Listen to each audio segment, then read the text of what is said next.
Welcome again, everyone. For our first panelist, please welcome to the stage Maggie Cutts of Prime Coalition.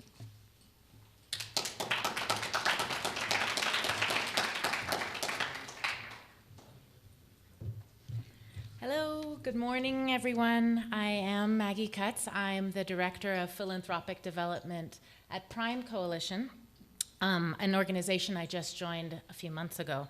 I was previously at Mission Investors Exchange, which is the nation's largest network of foundations who are creating or expanding their impact investing programs. So for those of you who don't know impact investing, it is the practice of aligning your capital with your values, either of your organization or of your personal values, in order to achieve the impact that you want to see. And in the case of foundations, that means often moving beyond just grant making into other areas, other asset classes and other uses of capital. But I've known Prime Coalition since its inception, mostly because it was a really perfect example to explain to foundations how to use their dollars more catalytically. And in the Prime's case, it was for climate. I know I'm among friends here, but even if I'm new to Prime, many of them are probably just getting their breakfast, but Trammell Crow is a philanthropic partner of ours. ASU Lightworks is a pipeline partner for us. Climate Works is a supporter. Sierra Club and their foundation as well. So please say hello if you know me, but I don't know you yet. So for those of you who don't know us, Prime Coalition is a nonprofit that partners with philanthropists to address the critical funding gap that early stage climate-related innovation faces. We do this by facilitating investments into a handful of ventures that we down select from thousands. And we choose the companies that promise gigaton scale GHG reductions annually by 2050. They would otherwise go unfunded by traditional VCs, and so philanthropy has a real role there in de-risking. And then that they will also promise to attract market rate capital further down the road. You might think I've been a climate geek my whole life because the stuff that we're looking at is really, really cool. But I came to Prime actually because I'm a people person. I started out my career building assets for the working poor back in a world not too long ago when I thought I had to make a choice between working for the environment or working for people, and I chose people. I also had to choose between working for a for-profit or a non-profit, and reluctantly I did both. And the more I did this work, the more I began to examine the role of capital in shaping the societies that we want to live in and the outcomes that that capital has on the environment and on the social sector as the money flowed in and out. And clearly the patterns were out of alignment with with the vision of the world that I wanted to live in. Money was flowing into places money was either flowing to the wrong places, or if it was going to the right places, it was too unpredictable and volatile for those places to be effective. And around this time of this realization, my mother died and I had a baby and things got really real, and I had to really think about the value that I'm bringing and the time that I have. I'm sure many of you have a similar turning point in your own stories. Luckily for me, by now there were others thinking about the way I did about the role of capital in our society, and by others I mean Hunter Lovins, Amory Lovins, Paul Hawken, who are known quantities here, but who unknowingly helped shape my career path when I quit my job and enrolled in to get an MBA in sustainable management. Their book, Natural Capitalism, was core reading material, and I soon grew to join the growing consensus that there was something very wrong in our economic policies and business mindset, but it was unsustainable, but it wasn't impossible to fix. I began to see that where appropriate, social and environmental outcomes could be bolstered by market forces. The two shouldn't live in isolation of each other, and if they did, then that would only perpetuate the problem. And that's when I first learned about impact investing, and it really resonated with me. So exploring new strategies for entrenched problems gave me a lot of hope and purpose. And I was putting aside false choices between planet versus profit and returns versus social impact, and it became possible to find new ways to leverage the strengths of both for-profits and nonprofits with the same goal. This is where innovation is born, in this new middle place, and I could see how companies could save money and decrease fuel consumption just by moving their factories closer to their processing, to their delivery.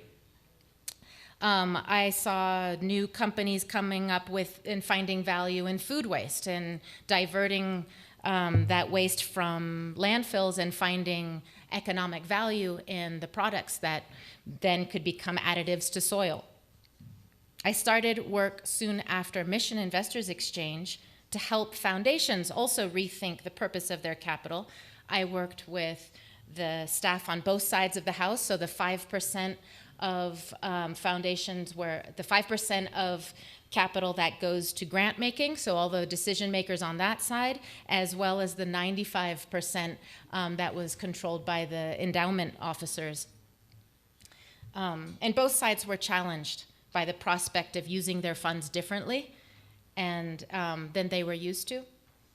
But it was great to see a program officer now have a new tool of a low interest loan that they could give to their longtime grantee because they're building a new facility to serve their community. Or it was great to see an investment officer start looking at their public equities portfolio and choosing companies with women on the boards because their foundation is dedicated to women and girls. In the climate space, I saw the divest invest movement gain momentum and foundations pulling out their investments in fossil fuel companies, and then grappling with the second half, what to do with that, with those investments and where to reinvest. Again, everyone's rethinking the purpose of their capital, and I am also looking forward to that panel after next to hear Ellen Dorsey and Tom talk about that exact subject. So I joined Prime Coalition a few months ago for a few reasons. It's a perfect example of philanthropy and market forces working together to bring out the best in either side and to address the critical funding gap that currently prevents breakthrough technology companies from addressing climate change at a scale where so many promising ideas die. But by using charitable dollars, these solutions can be de-risked and then attract follow-on investment from market rate investors down the road. All right, let's try that one more. Come on. Okay. Hey, that's better. Okay. Nope. I know. One click. I'm not clicking a million times here. Okay. Okay, that's the right one. It's exactly the type of financial innovation that we need to change current systems and refocus on solutions. So rather than getting caught in the mechanisms of how to contribute, Prime invites all sorts of charitable capital, from grants to recoverable grants to program-related investments to endowment dollars. And all investors get the same tax treatment if they wish, and every dollar all makes the same impact for the entrepreneurs. All right, and I wanted to show you some of our entrepreneurs. Here are some of the people, the CEOs in our portfolio companies. It should give you an idea of the companies we're looking at. Dave Sindacker is the CEO of Lilac Solutions. He's driving down the cost of batteries by developing a new lithium extraction methodology that is faster, cheaper, and safe for the environment. Shreya Dave of Via Separations is decreasing the massive amount of energy used in industrial chemical separations with novel membranes that are both robust and effective. Justin Reed at C-Motive has radically reinvented the electric motor with no magnetics, rare earth metals, or steel casing, and it is optimized for use to power wind turbines.